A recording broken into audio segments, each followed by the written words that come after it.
Well, welcome back, everybody, to Music Talk. I'm Dave, I'm Mike. and I hope everybody had a nice holidays. We took a couple weeks off, and now we're back at it. So we're waiting on some records to come out for 2022, but until then, we got a few left over from last year that we're going to review. We'll probably do more than a few, actually, because I really don't know what's coming down the pike yet. I know we got Jethro Tull's coming out with one. Porcupine Tree's got one coming. I think Tull's is full release is next month in February. Yeah. They've already released a couple of singles off of that one. Yeah. I know Corey Wong's come out. I might check that out. There's a few other ones. I gotta look and see what's on the list and what's coming and when. So, but until then, we'll keep doing the ones from last year. And this week, we're doing the Black Label Society. Album cover looks like this. It's called Doom Crew Incorporated, or Inc., however you want to call it. Pretty cool emblem. You know, I like the cover. The back of it's got the songs in a circular pattern like this. You gotta do that. And then on the inside, you got their jean jacket. Looks like a coin, maybe, I guess. And then you got the inner sleeve, which has their little emblem on it there. Got the liner notes here of who did what. And their picture on here is kind of creepy, man. It's like, it's not their face. It's like skulls or something, man. Kind of creepy, huh? And then you get this big giant poster. It kind of does like the Pretty Reckless. They give you a poster, even though the Pretty Reckless, she was nice and naked. On this one, you get these daggone skeleton things here. Halloween. And then, you know, you got all the words on here, and they're there with their skulls again. So, I mean, pretty cool. You can hang the poster up if you want to scare anybody, you know, for Halloween or whatnot. So anyway, so this was produced pretty much the bass player, which is John DeServio, they call him JD. Zach and a guy named Adam Fuller pretty much did all the production, mixing, engineering. So you basically got the same three dudes doing it all. Zach, I think, wrote every song on here. But pretty cool record, man. I mean, first listen to is definitely a hard rocking record. Yep. No doubt. Pleasantly surprised. I was surprised but amazed too at all the carryovers, I should say. I can't say the sound alikes, but the carryovers. Yeah. You guys are actually part of probably every band we're going to mention. Yeah. And the thing that's funny is, I mean, I never was a big fan of Zach Wilde or Black Label Society. I mean, it wasn't that I didn't like them. I just never got into them. I mean, it just wasn't anything, you know, I didn't really listen to Ozzy much anymore after like Bark at the Moon and stuff. So I really wasn't into Zach stuff with Ozzy. And I didn't really get into the Black Label stuff. I heard a few things, but I guess mainly I just didn't. It took a while for Zach's voice for me to grow on me, you know. Well, wasn't Zach part of Black Sabbath? Well, say Ozzy when he had Crazy Train out. No, that was Randy Rhoads. Randy. Yeah. Yeah. Zach didn't come along until after the Ultimate Sin. So you had Jake E. Lee on 2 albums, and then Zach came along after that. But again, I really wasn't into Ozzy after that. I didn't really even pay much attention to the Ultimate Sin, to tell you the truth. So, but so I went into this record thinking, you know, it's going to be another Black Label Society thing that I'm really not going to be into. So I kind of went in with an open mind on it, and honestly, I was surprised that I liked it so much. Yeah, I like. And I went and looked at some other people talking about it, and everybody was like, man, this is the best record they've put out yet. So I was like, well, man, let me go get this thing. So that's kind of why I bought it, because all the people that I know that like Black Label Society were talking about how great this record was. So I figured if they liked it, then, you know, I got to check it out, which I did like. You know, You got Zach, of course, on guitar. You got Dario Lorena is another guitar player. So there's a lot of double guitar stuff. You got a guy named Jeff Fab on drums, and of course JD on bass. And that's it. Just those four dudes doing it all. Jeff Fab, he's been part of Zach's band for quite a while. I mean, Yeah. at least since 2014, but he was in there prior to that too. I think he was in there from 2012, and it looks like it overlapped 14 on the graph that I saw, and then left and then came back. You know, so. And again, I don't know a lot of the history of this band. I do know that Mike Inez used to play bass for him for a while, which he's been in a lot of bands too. Yep. But I just, for some reason, I just kind of didn't get into them. I'm probably going to go back and listen to some of their other stuff, but this is their 11th album, believe it or not. So, I couldn't believe it when I heard it was their 11th album. So anyway, we'll roll through them real quick. I got a few things to say about it, and we'll go through and see what happens. All right. So the first song you got, "Set You Free," which, by the way, there is a video for this. Have you seen it? No, I didn't see the video. I just been listening to the. Let me tell you about this video, man. Okay. They're like a prom band, right? They're dressed up in like tuxedos. And then this guy spikes the punch with bath salts. So now they all go crazy and start tearing each other up, and it turns into this horror thing, like a horror movie. And they're ripping each other apart. And at one point, this girl grabs the guy's genitals and rips them off, and she's holding them up in the video, dude. It's an insane video. I was like, I'm watching this video going, did I just see a ball sack get ripped off? Family jewels done disappeared. Dude, it's crazy, a crazy video. And I don't even know if it doesn't have anything to do with the song. Really. I was going to say, I don't understand what that has to do with the song, but I will say this.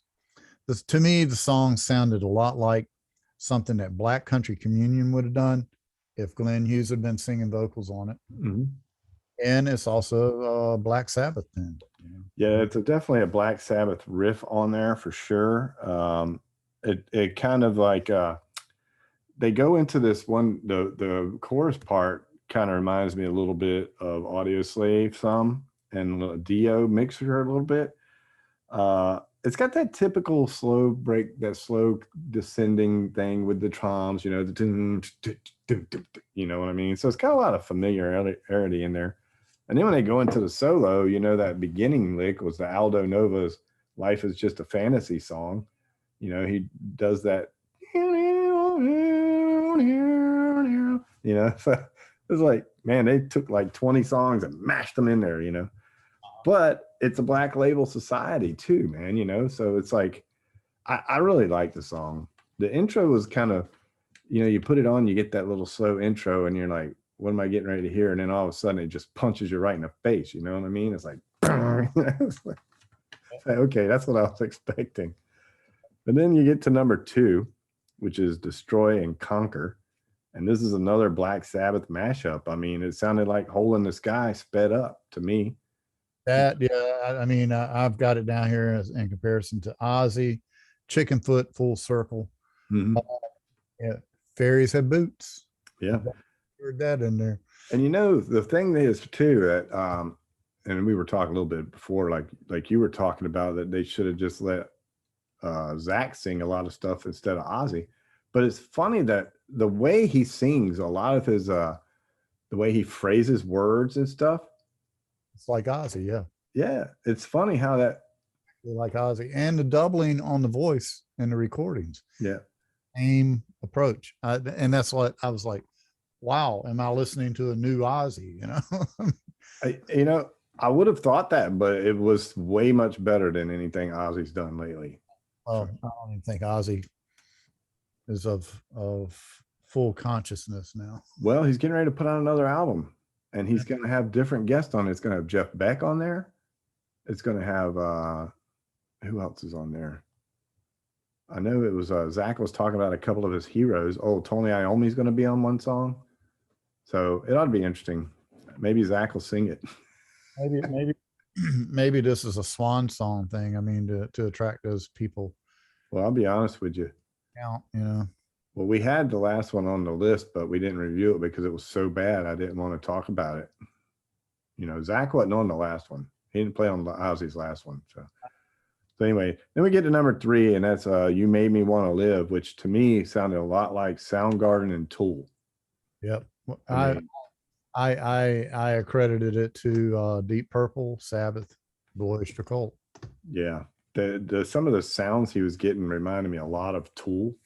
Yeah. You know, See that. another good song.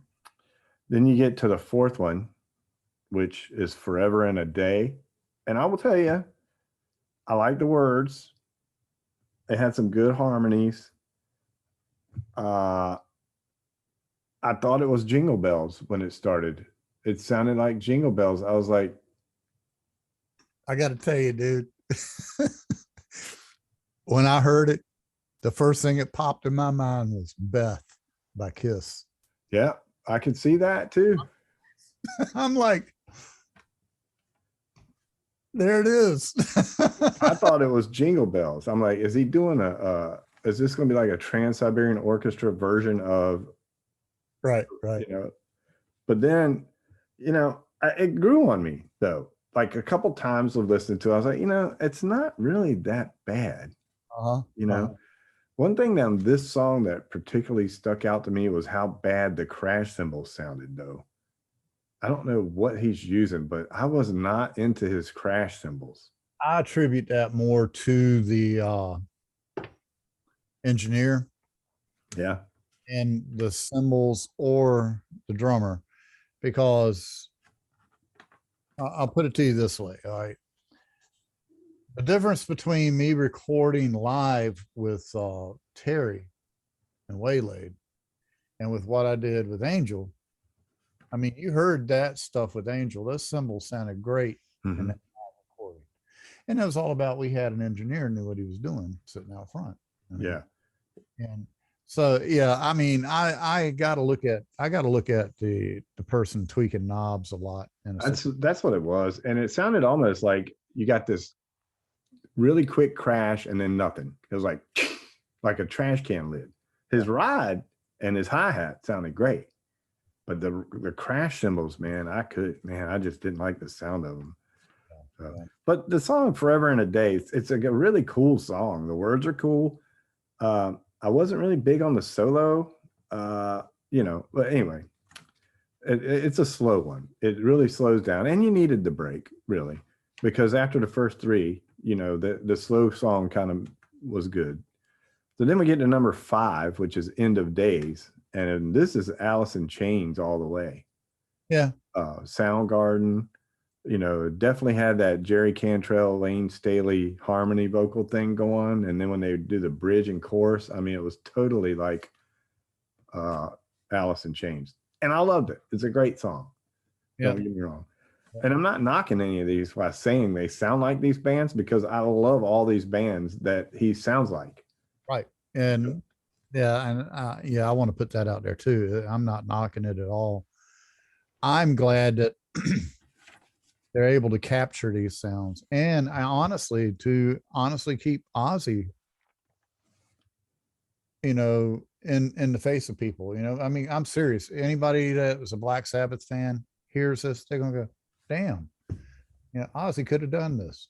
Well, right. Yeah, a lot of these songs could have directly been an Ozzy song, and it makes me wonder how much, you know, that Zach wrote with Ozzy on the songs he was on. You know, Right. and honestly, a long time now, I've been saying, man, I really wish some bands would come out and sound more like Black Sabbath, and here it is. Yeah, exactly. Well, I mean, you've got a mash though. You've really got a big mishmash of. I'm telling you, you got Bluish to Cult in there. Listen real hard, you can hear Deep Purple influences in there. Yeah, You know, all over the map. it's crazy. All over. I mean, you go up to track number 2. I'm telling you, I heard Chickenfoot there. Yeah. Full, you know, and you know what it is? It's the big, heavy riffs. You know, well, that and the way the songs flow too. Yeah. Yeah. There's a definite flow happening. I've always been more of a riff guy. I like riffs. Yeah. I've never been the strumming guy. You know what I mean? I love it when you give me big breaks, big dynamics, big riffs, and this album is full of it. Oh You yeah. know? Oh yeah. And I'm gonna stop right here and say I really love what the drummer's doing. Mhm. Sound. I love the sound of his snare and his bass drum. You The, know, my the God. the toms, the whole kit itself was awesome. Yeah. Phenomenal sounding. And that's one thing that bothered me when I started hearing those crashes just going nowhere. I was like, man, if he just had a better crash sound, you know, and it could just be me. Well, I think it's either the engineer or the producer going out. They just wanted to hear that sound. Yeah.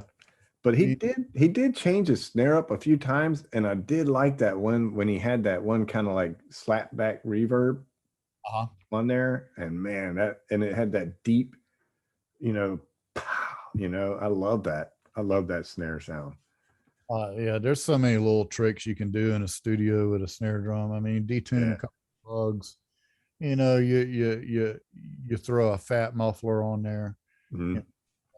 It just took 180 out of what your snare sounds like acoustically. You know, it's like, And I really never heard of Jeff Fab, honestly. heard I'm either. And there's no if you know, I don't know the sites that I went to looking up who was on the album and everything. His name and the bass player's name were not highlighted. There's hardly any information. You couldn't click on them to go and see any bio or anything. It's I like know. these guys flying under a pseudonym or something, you know, or It's very possible.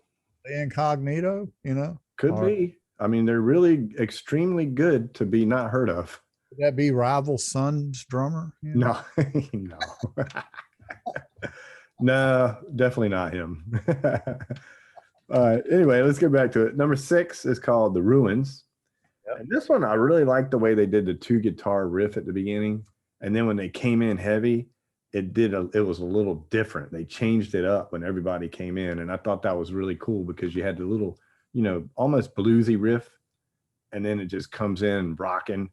This song, it just sounded to me like it was just lifted straight out of the mid to late 90s. Yeah. It was awesome though. Really loved it. I loved it. It just, yeah. Forsaken to me was the same thing. Came from the same school. Well, what I did on this record was I did the first 6, and then I came back in and did the second 6. And number 7, Forsaken, when I pumped it in, it was like, yes, I'm back in it again, Right. Yeah. And that reminded me, like you were saying, Audio Slave kind of sounding there on that one also. Right. So, and then we get to number 8 is Love Rain Down. To me, it sounded like Greg Allman singing for Guns N' Roses. Is what it sounded like. I just got boring ballad written down. It's a good 6-string sound on it, but But you know what? I was bored with it. But you know what was good about it was I really liked his solo in it because it was the one solo that wasn't a blast of notes. Right. It had. I'm saying it had a good 6-string sound. It was a good clean, dirty sound, if it makes sense. Right. It wasn't masked with a bunch of effects and everything. It was just right. You're hearing all guitar and raw amp and maybe a little bit of reverbish effect or something here and there, but yeah, and that organ that he had, the organ going into the solo was in the background. And then, I mean, it did remind me a little bit of November Rain when they did go into the harder part of the solo. But honestly, that was another one that I first heard it, and the solo definitely got me. I loved the solo on it, but it grew on me the more I listened to it. And then you get to number 9, and this is called Gospel of Lies. And dude, this is War Pigs mixed with Into the Void. Yep. I mean, it is like there's another Black Sabbath song too. It's like 3 Black Sabbath songs mixed into this one. Yeah. Well, here's what I wrote down. I said slow blues drudge in track, Sabbath sounds like something on Master Reality. Yeah. I mean, wasn't Into the Void on Master of Reality? Exactly. Yeah. Exactly. I know, because I wanted to start singing Rocket Engines Burning Fuel. Rocket Engines Burning Fuel. So I was like, but I love the song, dude. I do too. I I love mean, that they're revisiting all these things that were, I guess, opening the doors. I mean, face it, back in the day, I mean, you got Black Sabbath, you got Led Zeppelin, you had the Beatles, and every door that they were opening was, it was literally a fresh door. It was another door to walk through and discover, hey, I can go this way, yeah. I can do that. Yeah. It's like, yeah, I mean, and Tommy Iommi, he Tony. yeah, Tony. He They'll correct you in the comments. I know. I keep, well, I was just thinking about a brother Tommy. Yeah, yeah. Anyway, yeah, I mean, Tony, all three of those guys were masters at their instruments. Yep. And if you want to understand what mixing jazz and blues comes up with, Mm-hmm. well, And you, pick up a Black Sabbath album or an early one, Paranoid, Master of Reality, whatever, Sabbath, Bloody Sabbath, I mean, one thing you always got, Tony was the riff king, yes, he was. and then you had Geezer playing these crazy bass lines, which I want to say John or JD on this record is a great bass player. I mean, he's doing stuff that you would hear Geezer do. Not as extreme, but the fills and the octave stuff he's putting in there and the chording, it's the same thing Geezer would have done.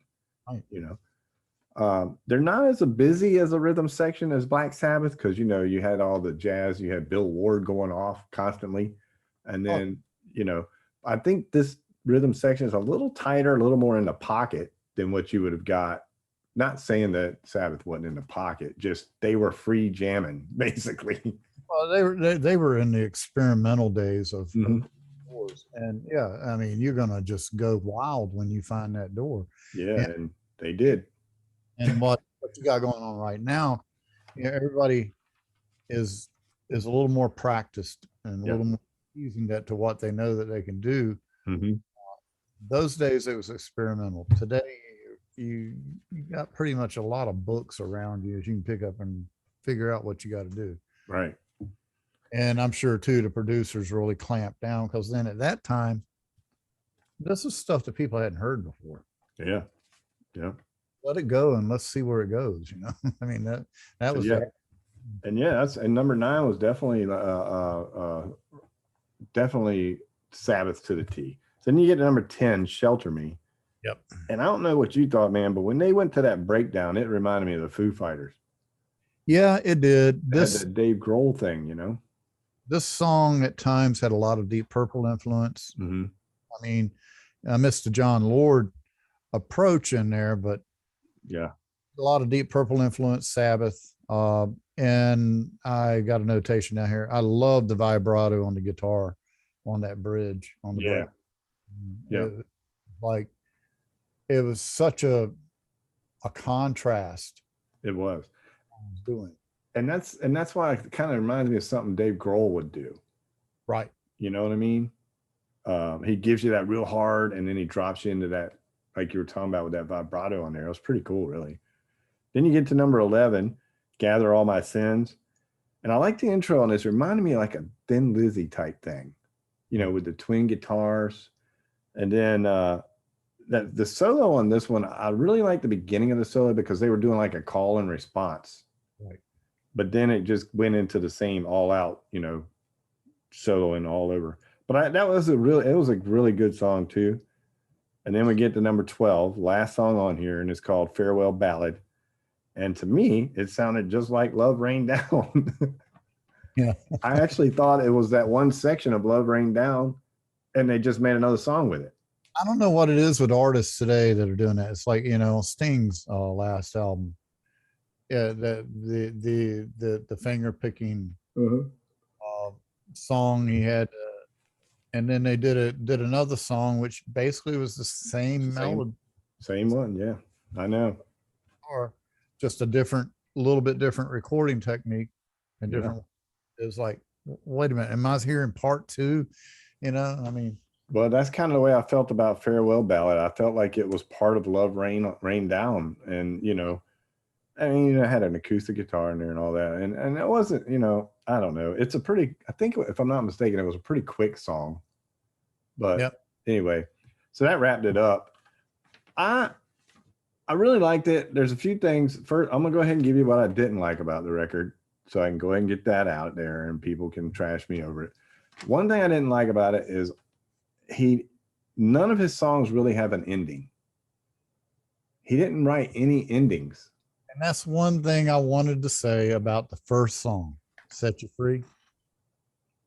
The way they ended that song, I swear to God, 3 times of listening to this album, that song would stop and I'd come over here and check, did my computer freeze up or something?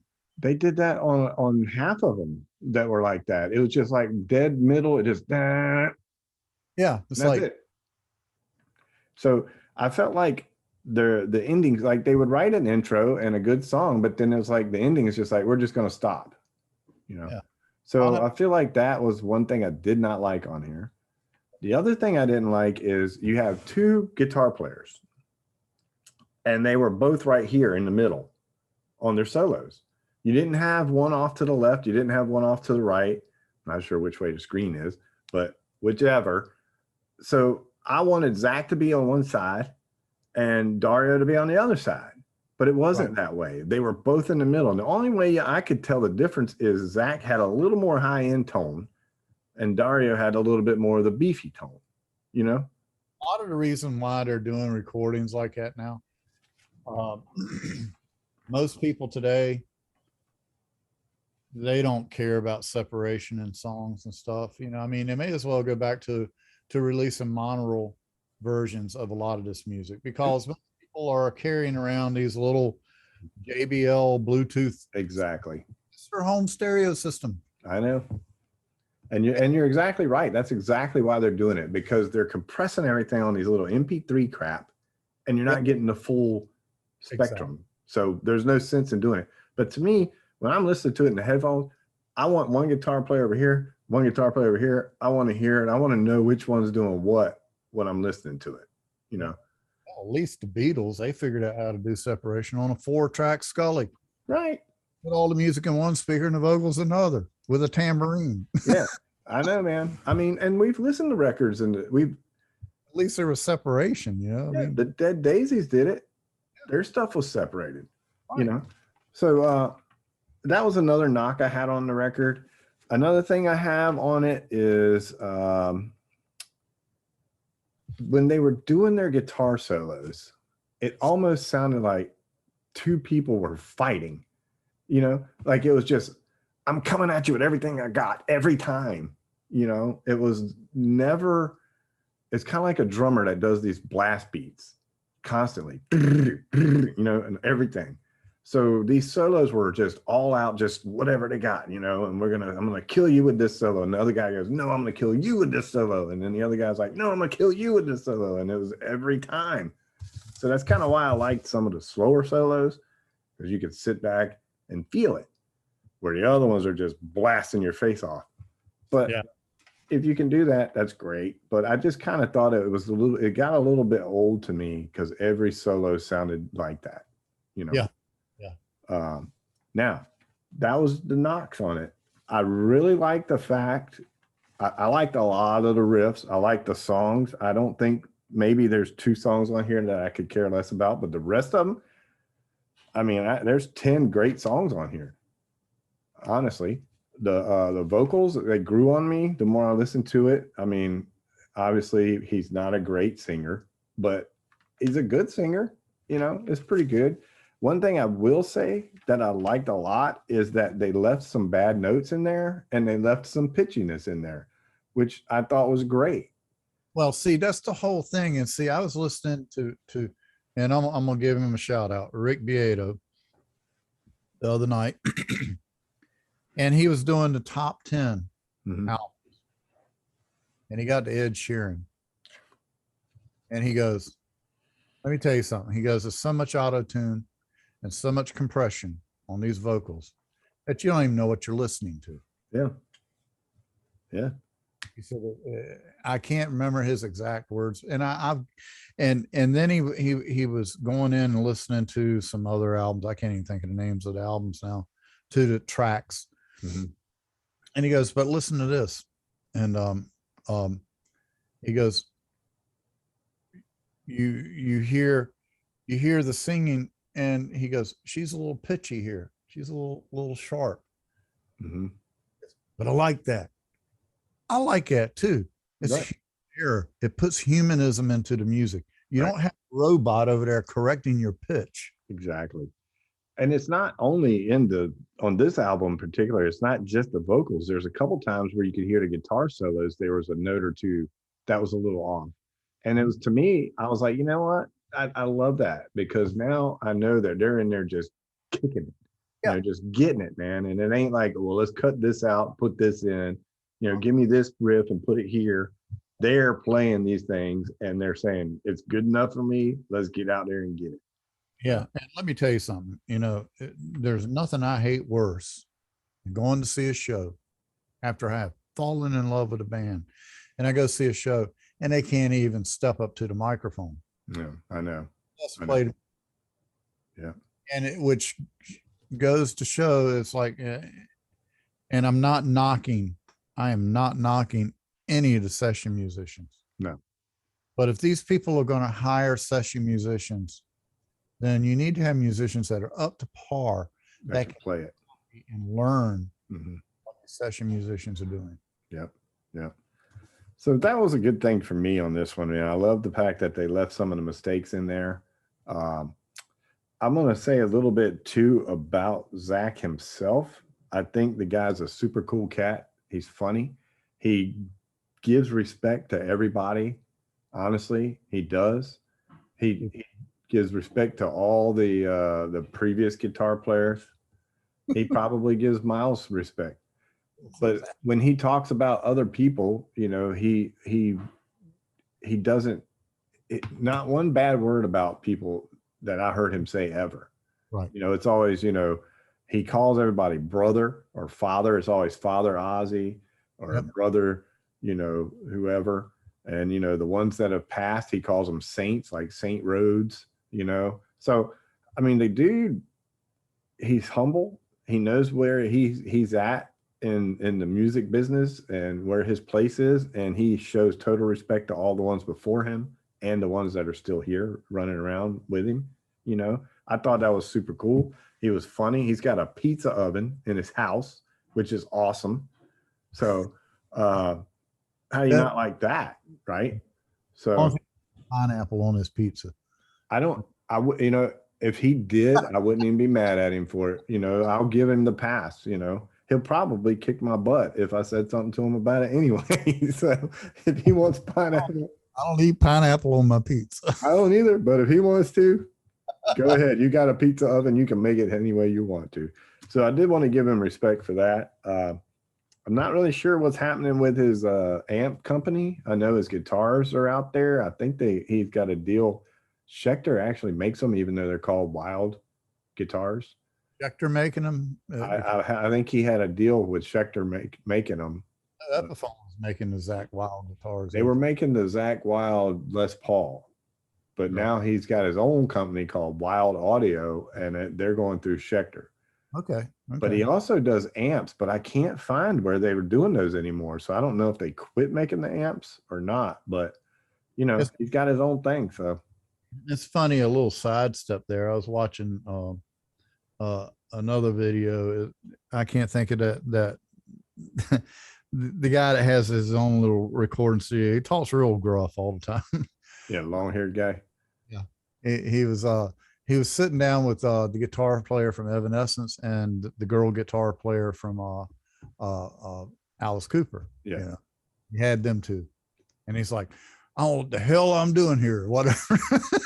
Like he always talks. Yeah. Anyway, but I can't think of the girl's name plays guitar for Evanescence, but she was talking about when she got the job, she wound up having to use 11 guitars on stage. Yeah. And she had to come up with a way to trim that down because there's too much work for her to keep track of what was going on. Yeah. And she was talking about she was using the Line 6 pedal effects, and it had a mode on there where she could literally detune her guitar, right, whatever pitch she wants to. She goes, and she sat right there, and he asked her, he goes, well, are you? And she had already been playing a bunch of riffs and stuff and doing things, and he goes, well, can you demonstrate? She goes, I already did. I've been playing a full step down. And she and it went right up into regular tuning. Yeah. Standing there shaking his head. He's like, wow. Yeah, I had a guitar player that had one of those. He would drop down to a C sometimes and a D and stuff like that. So it was pretty cool. Yeah. Well, anyway, on this record, I liked it. I liked it a lot. I liked it a lot more than I thought I would, honestly. I was going into it thinking I wouldn't like it. I've kind of been debating back and forth on what I want to give this one. But the more I listen to it, the more I like it. And I'm actually giving this one an 8.8. I mean, I jacked this one up, man. I was going to say an 8.5 because I just love everything about the album. Mm-hmm. In the essence of the way it was recorded, the musicianship, sounds they were getting. As far as originality, I got to tell you, I heard a lot of mixes in there of a lot of mishmash of a lot of different bands. Yeah. Into it. And by today's standards, and this has been said for years. I mean, even way back when George Harrison did "My Sweet Lord." Yeah. He got sued by the Chiffons management company for "He's So Fine." Yeah. It's been done before. Right. Well, when you say that too, I mean, you're hearing all these things, but you still have the Zach stamp. Right. You got the Zach. You got the Zach stamp, and you've got the fact too. You're getting back to basics. Yeah. You're throwing all this bullshit out the window. Sorry for the French. Yeah. I'll try to speak Spanish the next time. Right. Did you see Zach's pedal board? No. He's got like 5 pedals. That's it. You know, as a volume, a wah, a distortion. I want to say flange. It might be a flange, and I know he's got a what do you call it? Big muff. No, he doesn't have any of that. They're little pedals, man. They're little MXRs. Okay. Like MXR pedals, man. Phase shifter, I think he's got. But that's it. And the other guitar player had the same board except for one less pedal. I mean, they're only using like 4 pedals and just kicking it, man. You know, and I loved it. It's big sound, big heavy sound. You know, you got them EMG 81, 85s on there just crunching, man, you know, and it's like. Well, ask yourself this. How many pedals did you see Hendrix using on stage in front of his Marshall? Maybe 2. I know he had the wah pedal. He might have had another pedal too, but that'd be about it. That's about it. Yeah. You know, back in the day, and everybody's still trying to figure out how do you get that sound. Yeah, like, same with Eddie. I mean, Eddie didn't use a whole lot, you know. So you just get a good amp with good tubes, and you plug your guitar in, and you raise hell. It's all about the person, man. It ain't about the effects. And this record's a perfect example of it. I mean, they went in there, plugged in, and just rocked the crap out of it, dude. You know, I mean, it's like, this is what we're going to do, and we're going to rock it out. And they did. And everything sounded great. All the sounds were great. The bass was sounding good. The drums sounded good, exception of a little bit of the cymbal thing. But again, that might just be me. Other people might like the way that crash sounded. To me, it was the weakest thing on the whole record was just the crash. And it wasn't on every song. You know, it was just a few times. So it could have just been a bad, you know, could have been in that frequency, man, that just wasn't quite picking up. You know what I'm saying? Didn't stick out on my system. I mean, I really didn't notice it. you know, but like I say, I've only got the one system here. I need a variety of different angles to listen to things at Yeah. times. But I really heard it mostly on Forever in a Day is where it really got to me. And I was like, and I listened to it in the car and on my headphones, and I was like, man, there's just something about that crash he's using. And I don't know. It kind of reminded me of what you would get out of like the Menal. What are they called? The yeah, Minals. And they they got always have a weird sound to me. yeah, and they've also got those. Well, I mean, all companies are pushing the stacker scenarios now. Yeah. And then they got those trash crashes, you know, Mhm. which have all those big holes in them and stuff. You know Yeah. what? Let me tell you something. Go back and listen to the early 70s and late 60s, Stuck in the Middle with You and stuff like that. Those guys are using they're using tin pans on their damn for cymbals and stuff. Yeah. I mean, you think you're using a China? No, they found some broken cymbal there in Yeah. the damn studio and said, let's use this. Yep. Yep. Yeah, that's funny. Well, anyway, we'll wrap this up. I'll say go get this record if you like hard rock, if you like any of the 70s, 80s, and 90s rock, because it's all in here. All there. It's all Yep. there. It's awesome. It's an awesome record. I was pleasantly surprised. I didn't think I was gonna like it as much as I You know, did. And the more I listen to it, the more I like it. I mean, honestly, I mean, it's a keeper. So yeah. I gave it an 8.8. Mike gave it an 8.5. You know, y'all let us know what y'all think. I think it's a great way to end the year for records. I mean, it came out in December, and you know, it was a great record to end the year with as Well, far as 2021. I'll put it to you this way. The first listening that I did to it, I went ahead and ordered a CD, Mm-hmm. and I should get it here within the next couple of days. Yep. And I'll tell y'all, like I told Mike when I first heard it, I said, dude, it sounds like Black Sabbath. Yep. You know, if you like Black Sabbath, you're gonna love this record. So, Like Blue Oyster Cult. You're gonna yeah, like exactly. you're gonna like this record. Yeah, Deep Purple, Led Zeppelin, Audioslave, any of those bands, you'll like this record. Yeah. Even if you like Guns N' Roses, you're gonna like this record. This one had the worm dancing. Yeah, But exactly. All right. Well, we'll get out of here. And until next time, y'all stay safe. that's right. Peace out and listen to the music.